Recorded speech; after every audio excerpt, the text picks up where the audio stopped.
Tilimizni o'zbek tili deb atash nechanchi asrdan boshlab 1989 21-oktyabr. Yo, asrdan. Asr 7-asr. 21-asr. 15-16-asr. 19-asrdan. Tovushlar paydo bo'lishiga ko'ra necha xil bo'ladi? 2 xil. 2 xil. Ikkalari ham to'g'ri javob berishdi. Nutq a'zolari nechta? 9 ta. 9 ta. Birinchi bular berdilar. O'zbek tilida nechta unli tovushlar bor? 26 ta. 6 ta. Bularga qo'yamiz 26 dedilar. O'zbek tili qaysi tilga mansub? Turkiy. O'zbek tili qachon davlat tili maqomi berilgan? 1989 21-oktyabr. To'g'ri, ikkalari ham. Sinonim nima? Bir-biriga qarama-qarshi. O'xshash so'zlar. To'g'ri. Undan jihat. Gapning bosh bo'laklari qaysilar? Ega kesim. Antonim nima? Bir-biriga qarama-qarshi so'zlar. To'g'ri. Kesim odatda qaysi so'z turkumida bo'ladi?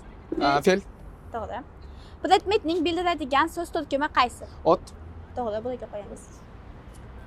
Gapning oxiriga nima qo'yiladi? nuqta, Nuqta, yana so'roq belgisi qo'yiladi. so'rov, undoq, to'g'ri. Bularga qo'yamiz.